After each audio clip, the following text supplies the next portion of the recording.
Well, my father developed Alzheimer's disease in the late 90s, around 1997. And shortly after I realized that he was having memory loss problems, I had to bring in two caregivers to stay with him during the daytime. And I realized as time went on how important a role they played in making sure that Daddy felt safe and comfortable every day. And I just wanted to start bringing attention to these unique beings that really took care of my father for 4 years until he passed in August of 2001. I had no idea what Alzheimer's or dementia, other forms of dementia, were when I noticed that Daddy was having the problem. I know that it throws people off, so to speak. You know, of course, it seems to be something that we don't know anything about until we're touched by it. And then because the individual who has the disease they look the same, but they start acting differently. I made a conscious decision to start focusing on family caregivers of people who had Alzheimer's disease or dementia because of a woman and a husband in Wilmington, Delaware. Florence was taking care of her husband, Russell. I was really captivated by the love that Florence gave to Russell.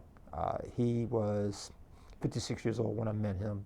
He was 100% dependent on Florence, and I was just amazed. I wanted to start capturing portraits of these, what I call unique beings, these souls that are on this planet, it seems like, to take care of individuals who are in dire need of help and love. I met Martina in 2007 when I started doing these formal portraits of caregivers. She was a caregiver for her mother. And the way that she described her experience going through this transition with her mother, she used the word, I think, it's like a strange disease. The portrait of Gwendolyn, you can see the sadness and the wear and tear in her eyes, I believe. And I think that's one of the things that you can see in a lot of family caregivers, the wear and tear that they experience as they go through this process of taking care of someone with memory loss.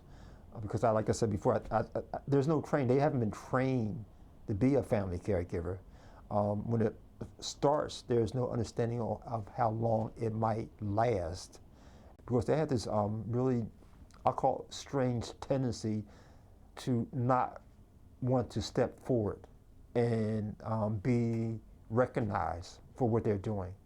And I think it's important that they do, because I think in doing that, maybe it'll take some of the pressure off of them. Because I think they have a tendency to hold all that stuff inside and give them a chance to communicate with each other. Because I think a lot of times family caregivers they feel isolated. These family caregivers, they seem to do it with love. They seem to be blessings from the universe for these people with memory loss, and they should be recognized. They should be recognized, you know. I'm just taking the pictures. Right foot red and left hand blue. I'm tangled up when you get through. Don't know what the hell to do. 'Cause your time